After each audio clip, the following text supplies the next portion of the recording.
5 o'clock in Pirate Country, and it's time to get pumped up with the P-Man. Hit the door and hit the road. 94.3 The Game is going to get you home, and the P-Man's not holding back. Yes! Yes! Pirates win! Pirates win! Bring on the Patrick Johnson Show on 94.3 The Game. Holy mackerel! Oh, my goodness! The flagship station of the ECU Pirates. All right, it is a Baseball Tuesday. The Pirates will try to right the ship as they head to Elon today. Looking forward to that call tonight, right here on 94.3 The Game. Airtime of 6 o'clock, and or game time 6 o'clock, airtime of 5:45. So shortened show today. Before we get going to our guest and all the other good things going on, Blake Harrell will be with us tomorrow in studio.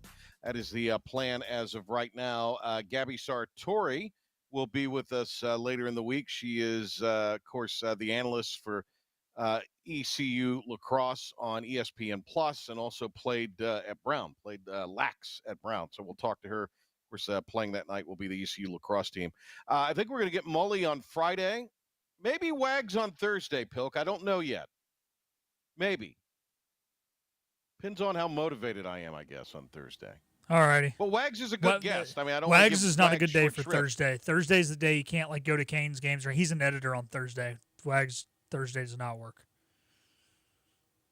I think like Pilkington letting our show down. Sorry, he always does. That's Wags' fault. Well, here we are. No idea now what. Oh, we got Brian LeBlanc. My Carolina Hurricanes are on the verge of a win tonight to advance to the second round. It is a little bit of a rite of passage. Canes make the playoffs. They win in the first round, at least, Brian. Brian, of course, at CanesCountry.com. Nothing what quite like a rite tonight? of passage like the P-Man jumping on the bandwagon here, up 3-1 in the first round. Between what that, happens and, in that, Raleigh? that and doing live show bookings live on the air here, we're really batting 1,000 here in the first couple of minutes of the show here today, aren't we? Not as buttoned up as I was during our days of morning radio in Raleigh. We're a little more freewheeling here. You're implying that we were buttoned up during those days, and I would strongly object to the strongest possible terms to that. We were buttoned up. I can't vouch for everything surrounding us, but you and I were pretty buttoned up in that time. So, touche. You know, yeah, I'll agree with that. No question. Yeah. So, all right, the great Brian LeBlanc joining us here. All right, what happens tonight in Raleigh with my Carolina Hurricanes up 3-1? I think there's a decent chance they win tonight. I think they probably want to get this series over with, get out from behind needing to go back to New Jersey for a Game 6, get everyone healthy, specifically Frederik Andersen, who will not play tonight, was taken out of Game 4 after being bulldozed into by Timo Meier. Probably should have been a 2-minute penalty, was assessed nothing, and then Meier promptly scored a goal a couple minutes later, because of course he did. So, what do they need to see tonight? Well, Pyotr Kochetkov is going to start. Played decently well, notwithstanding that Meier goal, which he and everyone else on the team knows that he should not have given up. This was never going to be a playoff run where Andersen was going to start every game. So they knew they were going to need to get something out of Kochetkov at some point. Spencer Martin has been called up from Chicago, the AHL affiliate. Their season is done. They lost in the first round, which, not great for the AHL affiliate, but good for the Hurricanes, because now they have the ability to call up a goaltender instead of having to ride with, the third string AHL goalie was their third goaltender on Saturday. So a little bit of an advantage there for the Hurricanes, that they actually have someone that they trust, that they've actually put into game situations in the NHL before. So a little bit of more solid backup plan there now than they had on Sunday. So, coming home, I think will be a good thing. They want to get the series over with. They want to get healthy. And more to the point, they wouldn't mind seeing Montreal and Washington continue to beat each other's heads in the way that series has gone. There's no love lost there. And if the Hurricanes can get out of this relatively scot-free, that'll free themselves up to get themselves set for a second round series, while, on the other side of the bracket, they're still kind of punching each other's heads in for the next couple of days. Well, they'll also play tomorrow night. The Canes tonight at 7:30 from the Lenovo. Do they call it anything cute like they do out in Charlotte, the cable box? They have a cute name for is it the computer or is it the modem? Do they call the Lenovo anything a nickname as of yet? I haven't heard anything yet. I mean, you try to go with it for a little while, but the building name is so new that it probably Gotcha. hasn't had time to Right. to get anything Nothing yet. happened. There's a big ATM when it was PNC, so Yes, the big ATM. Something will come around. The great Brian LeBlanc, CanesCountry.com. Will anybody take a shot at Meyer tonight? I would be surprised if someone reminds him of his place in the world, maybe. But the Hurricanes have never really been that kind of team, and sometimes Right. it's to their detriment. And Sunday was probably not the place to just start running around and take shots at them, because they had a game to win. They needed to get out of New Jersey, with a win. Split. The last thing they needed was to come back with the series tied at 2, make this really not a must-win game, because it's never a must-win until you're up against elimination. But they needed to get out of New Jersey with a split, and they did. Now they've got a little bit of cushion. Would not surprise me to see if a Jordan Martinook or a Jalen Chatfield, maybe, if the opportunity presents itself, maybe, takes a little extra liberty with a hit or two on Meyer. But the Hurricanes are not a bunch of headhunters. They're not going to be going around putting themselves out of position to make a point. Can't they be physical with Meyer, sure. though? Can't they be physical with Meyer without being, headhunters, as you say? Oh yeah, they can. There's certainly steps, and there's certainly different gradients of the amount of physicality you can bring into a game. And the Hurricanes have, never really gotten involved in the real hijinks that you see from some other teams, where they just really want to go an eye for an eye. And that's never been their game.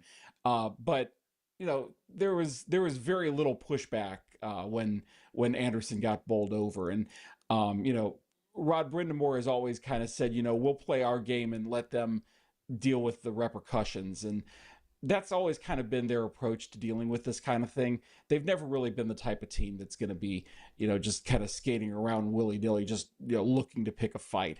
If the opportunity presents itself, and they can knock Meyer onto his keister, I think they will absolutely take the opportunity to do it. But I don't think they're really necessarily going to just be looking around trying to stir up some monkey business or anything. Job number one is to win the game. If they are able to do that and deliver a little bit of frontier justice, then absolutely. But that's they've got a job to do, and they want to take care of number one first before they get to any sort of other ancillary monkey business before getting out of here. They want to end the series tonight. There's no question. Kochetkov came up very big in the pipes last time out. So when you look at what you need out of him tonight, what exactly, if you had to quantify it, do you need? Well, first and foremost, you need him not to give up the bad goal. And, to his credit, he kind of recovered. He recovered well from giving up that bad goal, of course, to Meyer, of all people, when he had come in cold. I mean, he wasn't expecting to play on Saturday, and then he got, thrust into service when Anderson had to leave. Now he's going to be coming in knowing that he's going to be he's going to be the guy. He's, barring injury, heaven forbid, he's going to be playing 60 minutes tonight. And so they're going to be relying on him that, he can't be giving up those goals. And he's had a hot and cold season. Sometimes he'll be a guy that makes those big saves, and other times he gives up goals that, as an NHL goalie, you just cannot give up. And they need to see the Kochetkov that makes those big saves and keeps his team in the game, and doesn't give up those floaters that you look back on and say, man, we just can't have a goalie in the NHL give up those kinds of goals. They need to know that they can rely on him. Anderson has kind of been carrying the load this season a little bit more, I think, than the Hurricanes were comfortable with, just because they weren't quite as comfortable with Kochetkov on a regular basis being able to carry more of a 50-50 load. Well, they also knew they weren't going to go through the entire postseason running Frederick Anderson out there every night. So this is the chance that Coach Hetkoff has. They knew they were going to have to rely on him at some point, and some point has come. So, make those saves, make the saves that they expect him to make. He doesn't have to play out of his mind necessarily, but as long as he doesn't give up the bad goal, that's what the Hurricanes need, number one out of him. And number two, if they need him to steal a game, show that he's still capable of doing that, because we know he's capable of doing that. We've seen it before. But, number one is don't put your team in a hole that you don't necessarily have to be in. Take care of your own business, let things develop in front of you, and let things develop from there. As long as you do that, they should be fine. Brian LeBlanc, CanesCountry.com. The Canes will try to wrap up the first round series against the Devils tonight, 7:30 at Lenovo Center in Raleigh. The Hurricanes. Come on now. Yes. Hurricanes forward Andrei Svechnikov. This is just basically LeBlanc and I inside joking each other for 15 or 20 minutes. Anyway, hat trick, says he'll do whatever it takes. He's a great player. Do you see him having to have and I thought it was cool too, that his neighbors were throwing hats in his front yard in Raleigh. Yeah. I thought that was pretty good too. Do you see him having to have that kind of super level game in order to get through tonight? Or do you think, there's just enough that, it's not going to rely on that kind of performance to be able to push through, that, 2 or 3 goals may be able to do it? I don't think it's necessarily that he has to have that kind of performance, because he didn't really have that goal scoring output the first couple games of the series, and the Hurricanes, won both of the games in Raleigh earlier this season, or earlier in the series. Glad you picked up on that. But where Svechnikov has been effective is, the Hurricanes for a long time have really lacked a guy to go to the front of the net, and Svechnikov has really played that role pretty well in the games that they've won in this series. He's been unafraid. He was the one that was driving the net to try to push Meyer out of the way when Meyer ran into Anderson and injured him on Saturday in Game 4, which that's a play that he probably wouldn't have made a few years ago. And it just kind of shows you that he's willing to take that physical side a little more to his game. Now, he'll be the one to tell you he probably wasn't real interested in, being the catalyst to eventually getting his goaltender injured, but that's another story. And Rod Brindamore will be the first to tell you he doesn't mind that, as long as, Svechnikov is playing with that edge. And he really has had that edge in the first few games of the series. And it's almost like his offense is flowing from that kind of snarl. It's not a nasty side to his game, but it's just enough of an edge to where he, it's almost like the offense is coming as a result of him being willing to throw his weight around a little bit.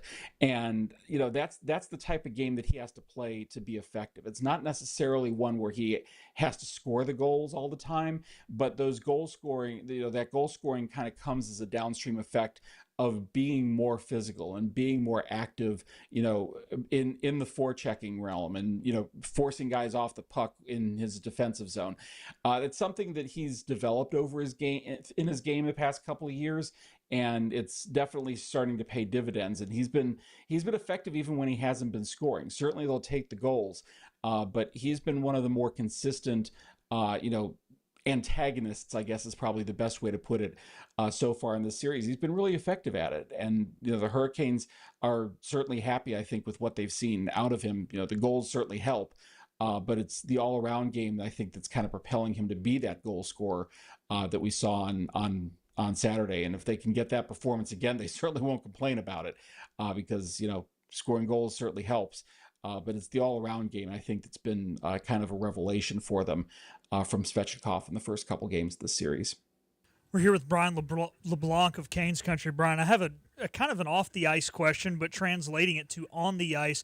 Canes got some good news late last week that you guys have finally signed your third-round draft pick from the 2020 draft, Alexander Nikishkin, I think is how you say it, right? Nikishin. Yes. Okay, I was close. That's a very P-man pronunciation. that was very P-man pronunciation. He's rubbing off on you. Yeah, I know.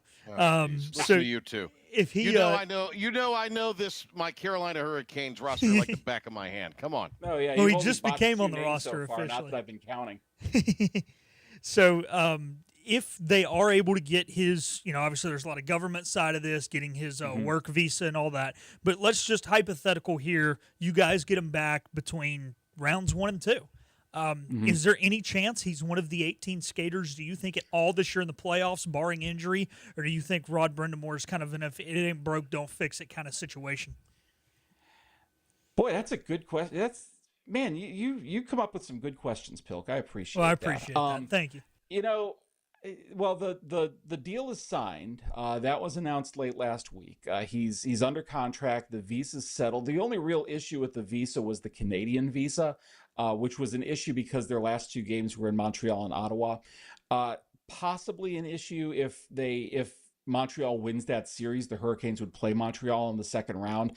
That might be a thing. I don't know if maybe there's some, behind the scenes, strings that can be pulled for that. I don't know how that works. That's way off. That's way beyond my pay scale. But in terms of the on ice situation, he's still in a situation where he's still learning the schematics of playing with the Hurricanes, getting to know his teammates, still doesn't speak English very well. So this is all a learning process for Nikishin. They're very excited to see him. He's NHL ready in terms of his skill set. And I mean, keep in mind, this isn't a guy that's, coming straight in out of college or out of junior hockey. He's been playing in a professional league and was one of the best defensemen in that league for the past 3 or 4 years. So, this is the learning curve for him is going to be a lot less steep than it would be with another guy that might have been coming in from a lower league or from, minors or juniors or something like that.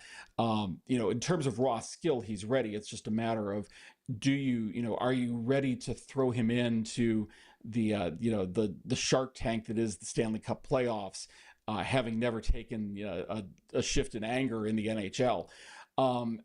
I would not be surprised if he does get a game maybe early in a series, when it might not be quite as crunch time. I don't think you're going to see him play in a game 6 or 7 or anything like that. Again, barring injury, like you said. But they're very high on him. They wanted him here. He wanted to be here. They made sure to do everything possible to get him here. I don't think they got him here just to sit on the bench. So to answer your question, if there is a deep playoff run, I would be surprised if he doesn't get at least a game or 2 just to get his feet wet. But I don't think he's going to be getting top line minutes, top pairing minutes. And it's very possible they may skate with 7 defensemen, when he makes his debut, just to give him a little bit more shelter. But they do want to get him into a game, but they don't want to do it, in a way that exposes them somewhere else in the lineup. And this is not the time that you want to be playing games with your lineup. So they have to be really careful about how they do it. And if the situation doesn't present itself, they're okay with that. He's going to burn the first year of his contract anyway. That's part of the deal when he signed. They're all right with that. If it means that he doesn't make his debut until the beginning of next year, so be it. But they're very high on him. It's not a reflection on him if he doesn't make his debut here. It's more just the circumstances of the calendar more than anything else. But they're happy to have him. They're thrilled that he was able to come over.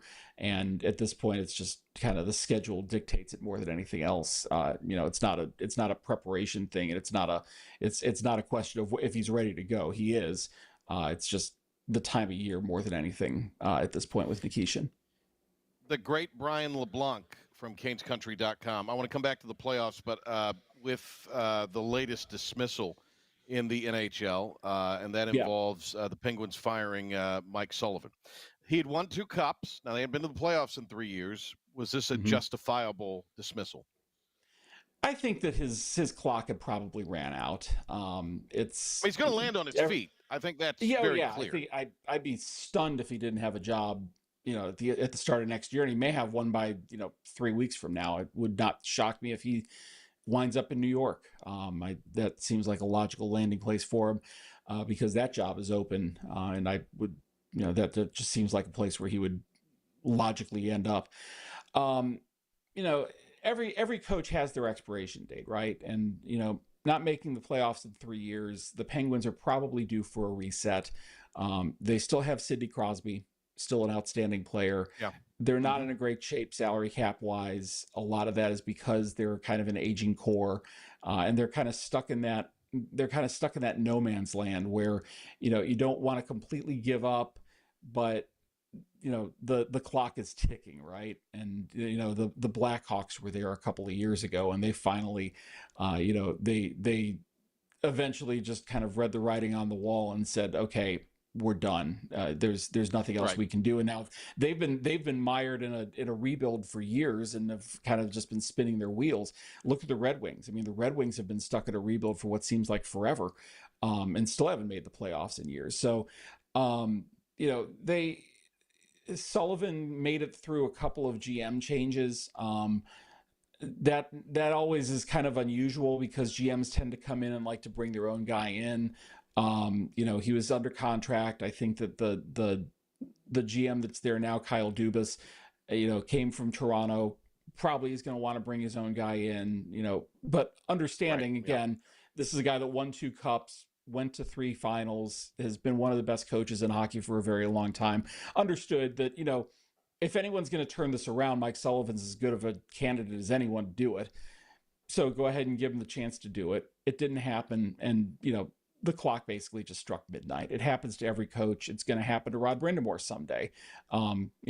These things, and, your old pal Steve Logan on a long ago radio show has said something that has always stuck with me. Coaching always ends poorly. It rarely ends on good terms unless you're, a guy that just sticks somewhere forever and is allowed to go out on your own terms and retire after decades of doing the same job. It inevitably ends in a way that you don't want it to. And that's basically what happened here. It's not an indictment of Mike Sullivan as a coach. The clock just struck midnight, and it happens to everybody. So that's essentially all it is. He'll land on his feet. He'll be fine. All right, quickly, let's run through this. Canes win tonight? Yeah, I think they do pretty solidly. All right. They will play the winner of Washington-Montreal with the Caps with 3-1 lead. What happens in that series? I think that one probably goes 6, but I think the Caps will win it. I think Montreal probably comes back and wins in Washington, and then the Caps go back to Montreal and win it in 6. Staying in the East, does Toronto close out Ottawa tonight? I don't think they close it out. Ottawa's pesky. They've gotten some horrible puck luck. I mean, two overtime losses in that series. They could go either way. They deserve a bounce.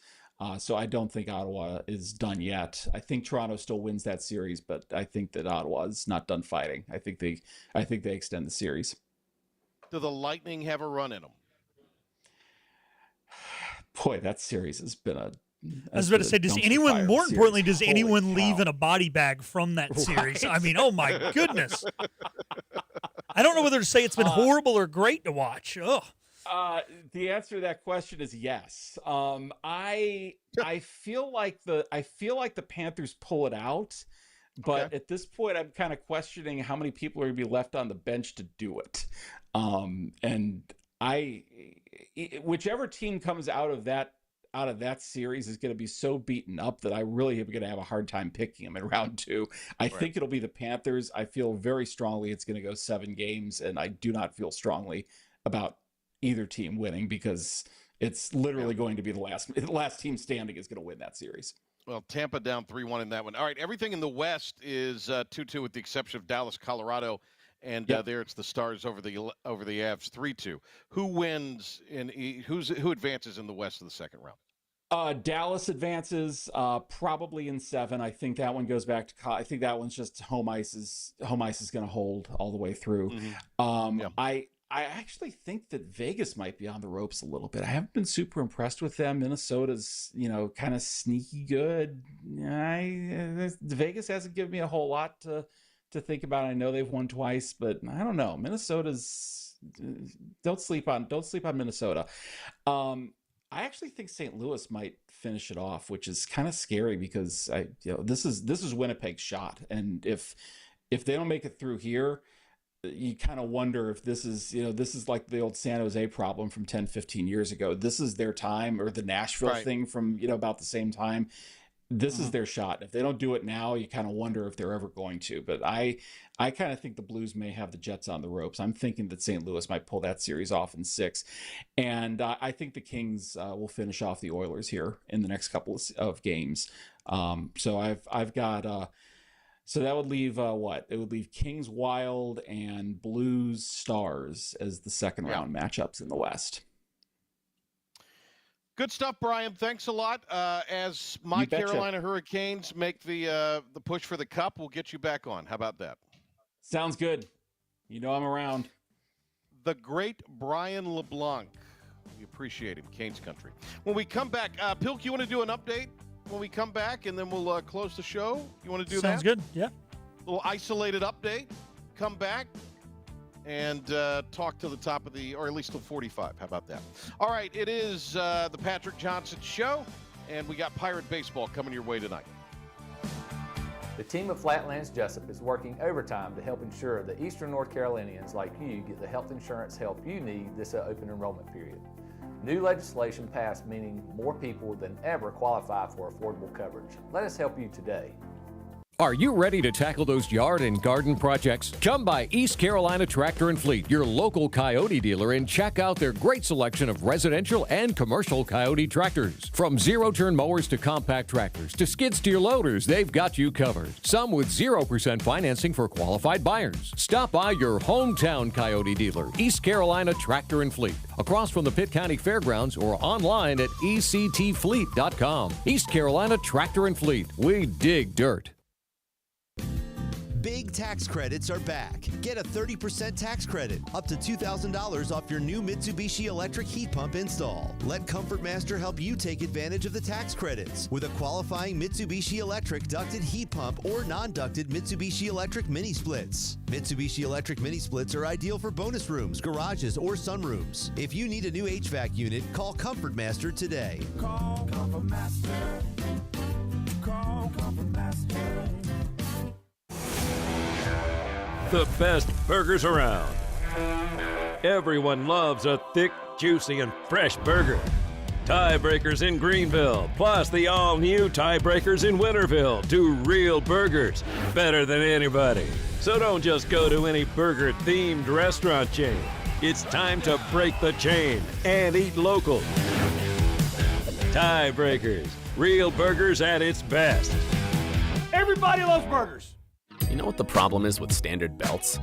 Usually you have to choose between too tight or the opposite, too loose.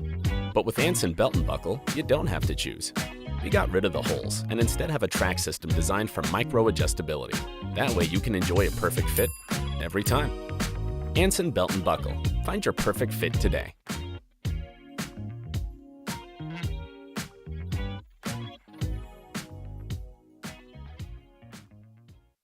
Healthwise Pharmacy rounds the bases with all of your infusion, retail, compounding, and medical equipment needs. Locally owned and operated by pharmacist Marcy Parker, Healthwise has grown to be your most trusted provider for infusion services. Currently providing in-home or on-site infusions in North Carolina, South Carolina, and Virginia. Visit Healthwise Pharmacy at 615B South Memorial Drive or call 252-295-0059 to speak to a patient service representative to find the option that best suits your needs. Tired of the 1-800 numbers advertising Medicare products? Flatlands Jessup has 6 offices all throughout Eastern North Carolina. Get face-to-face help from our local award-winning licensed team. Stop by today. Flatlands Jessup, your whole world covered. Philip Pilkington here with your 94.3 The Game Sports Flash Update and Pirate Report. Baseball will be in action at the top of the hour. The network coverage will start at 5:45. Dylan Johnson and Dr. Gary Overton on the call as the Pirates travel west to take on the Elon Phoenix. Looking elsewhere in sports, Adam Schefter reported earlier today that the 49ers have extended 6-time Pro Bowl tight end George Kittle. It is a 4-year extension worth $76.4 million. $40 million of that will be guaranteed. It's going to be a busy night in the world of playoff sports. 4 games in each the NBA and the NHL. Pacers Bucks, that'll start at 6 o'clock, so top of the hour early when Pacers looking to close that series out in Game 5. Knicks trying to close out the Pistons tonight. They're up 3-1 as well, and the Celtics will try and close out the Magic. All those teams are up 3-1 that we just mentioned. The only Game 5 that will have 2 teams at 2-2 will be Nuggets Clippers. That's in the nightcap at 10 o'clock. Moving over to the NHL, the Maple Leafs will try and close out the Senators. They play at 7. Canes Devils will be at 7:30. Canes lead that series 3-1, and then a pair of Western Conference series, which will each be series that are 2-2, Wild at Golden Knights at 9:30 and Oilers Kings at 10 o'clock. That'll do it for your 94.3 The Game Sports Flash Update and Pirate Report. We're going to take our final timeout here on the Patrick Johnson Show, and we will be back to talk more of the spring football game on the other side. Hey, it's Jim Wells again with Wells Roofing and Gutters here in the beautiful community of Lindale, Bedford. At Wells Roofing and Gutters, we believe in quality first, and that's why we use CertainTeed shingles, which are manufactured in Oxford, North Carolina, a local company. In the event you ever do have a claim or a problem with your roof system, they're local and they come and take care of us in a timely manner. We could leave off some accessories and we could certainly save money, but we believe at Wells Roofing and Gutters in installing the correct way per manufacturer requirements, and we warranty your roof both in-house and also with our supplier, who is CertainTeed. For a job Wells done, no shortcuts taken, and a good quality job on your home, give us a call today, 252-227-8403. We also offer financing, 12 months, no interest, no payments. This is about you, your family, and the health of all who live in Eastern North Carolina. This is about the transformation of a health system into something more powerful and more human, about creating new ways to treat disease and keep you well. This is about ECU Health, which is to say, it's really all about you. ECU Health.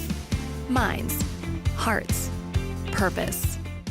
You have a choice when you invest in insurance, and when you choose First State Insurance Advisors, you're working with people you can trust. Clark Stallings has deep ties in the community. His team, including Keaton Smith, Regina Asby, Phil Leyva, Max Joyner Jr., Max Joyner III, and Ginger Smith, provides knowledgeable and professional advice. First State Insurance Advisors is an independent insurance agency. They offer all types of personal insurance as well as various types for business. Call or email First State Insurance Advisors today. We want to be your trusted choice agency.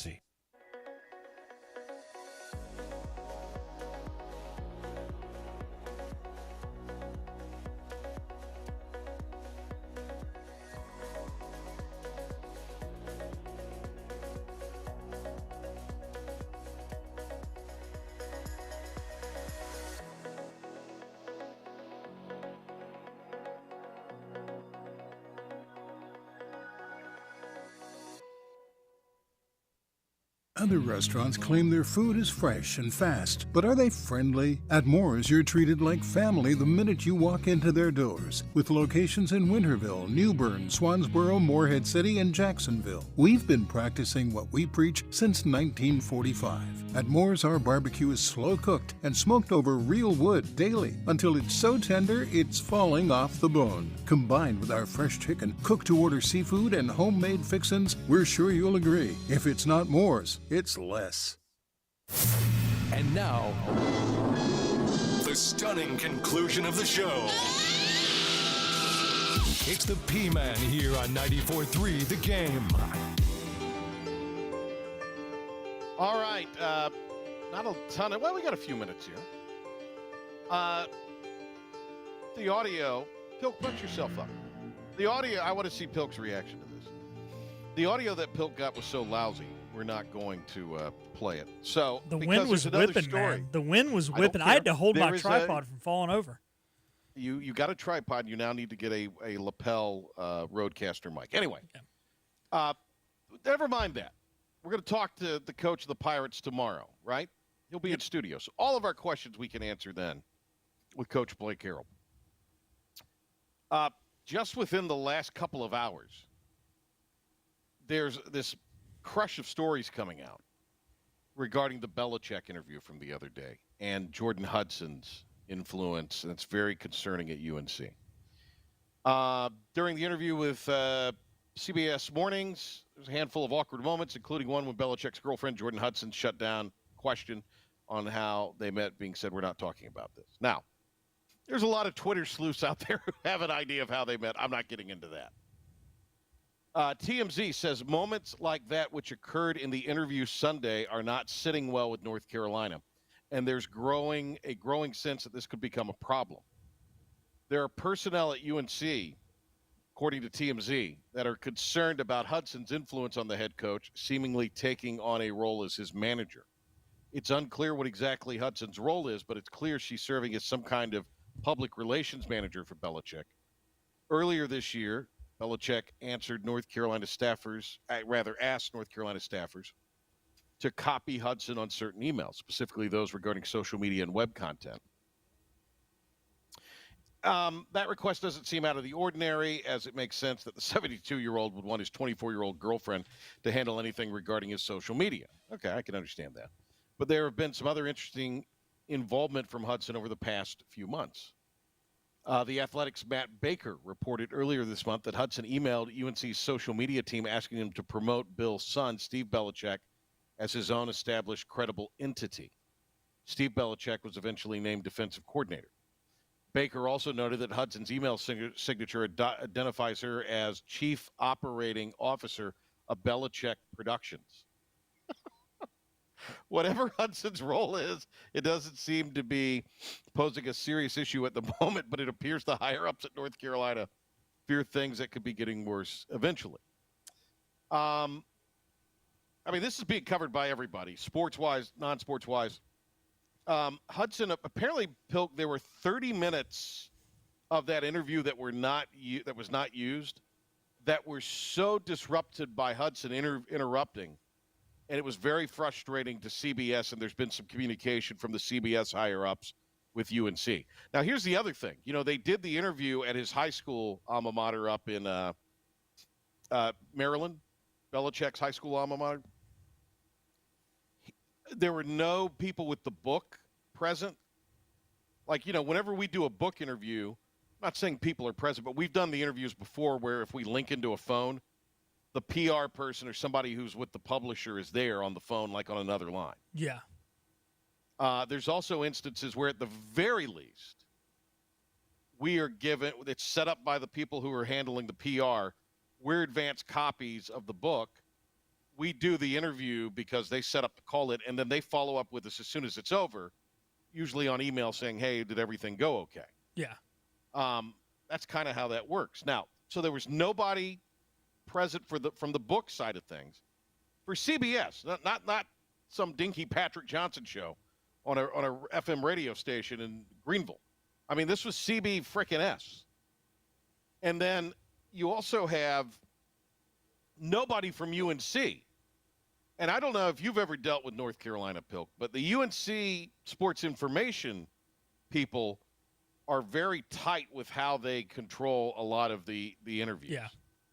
Now, they've often, and have for years, especially in this state, gotten friendly coverage. So it's not a lot of hostility there. But they're still very tight with how they let there's UNC just a get covered. process. It's like you said, they're nice about it, but it's cut and dry. It's a notch up, in my opinion, from a process, but I've also been dealing with it for 30-some-odd years. Yeah. So there is a screenshot that she has put out, Hudson, about an interview, or the interview was shot back on a couple weeks ago, because that's usually, very rarely are you doing an interview that's on something like CBS Mornings or 60 Minutes or any of those kind of shows that's done and it's turned around that day or that night. It happens more on 24-hour news, and it has happened before in cases of 60 Minutes, for example. But generally speaking, those things are done in advance, days in advance, if not weeks in advance, and then turned around, particularly probably like a show like this CBS Sunday morning show, where everything is kind of done in advance. They're not doing the interviews the week before, because then it gives them time to edit and that kind of thing. And usually when they do it right away, it's because it's like a natural disaster happened, or like 9/11 exactly. or something. Or Usually it's the president, or something like that. All right. So this is Belichick. He's emailed a bunch of people here. I don't think this is fantastic, but it probably will hype the book, which is clearly the ongoing theme here. This is about what I expected from the media. We went through how important it was to put I effed up in the book. And, of course, this is the feature of the article, which most recently admitting mistakes, talking about a Super Bowl mistake. I am fine with putting mistakes in the book, but I am certainly not surprised of the 260-plus pages that is what they would highlight. And, of course, the I effed up is the clickbait for the story used, yada, yada, yada. We can expect interviews and podcasts that will supposedly drive sales will also come from smaller samples. These appearances will no doubt want to focus on whatever negatives they can extract from the book and all of the current events that don't have anything to do with the book. I guess he's talking about the relationship there, that are most relevant to their ratings and their agenda, which is not mine. That was evident when Alerod, A-L-E-L-R-O-D, dropped the story because it would not do current events at UNC. We'll see how many people want to talk about the $5,000 bill for spoiled milk and other entertaining and business aspects of the book. I have no doubt I effed up will be the main focus, blah, blah, blah, blah, blah. So she put that on there and released it today. And I guess that's also making people wonder, you know, what exactly that is all about. He apparently signed off the email writing, I hope we can get on the same page in promoting the book authentically. In Hudson's second slide, she posted a screenshot of her video in her camera roll, and the only things visible in the video thumbnail are 2 sets of shoes on grass and a timestamp video showing 35 minutes, 59 seconds long. She also tagged CBS Sunday Morning's Instagram account and the interviewer's Instagram account. Get into this more tomorrow, but yikes. Yeah, Tell you, man, this is what happens when you date somebody a third your age. Well, let's not cast stones now. No, I mean, that's okay, Pilk. I understand that. But to me, I think it's more her. I think she's a nut, man. That's what I'm saying. And I He's think dating somebody third he's his a age. control freak and a nut. Yeah. And I'll tell you what's going to happen. This is going to – they're not going to win a ton. I mean, they'll win 7-8 games because it's baked in the cake. But they're not going to be playing in the playoffs or anything. Nah. They'll lose this the state. Is going to be it's going to be a spectacular grab the popcorn thing to watch. All right, baseball next.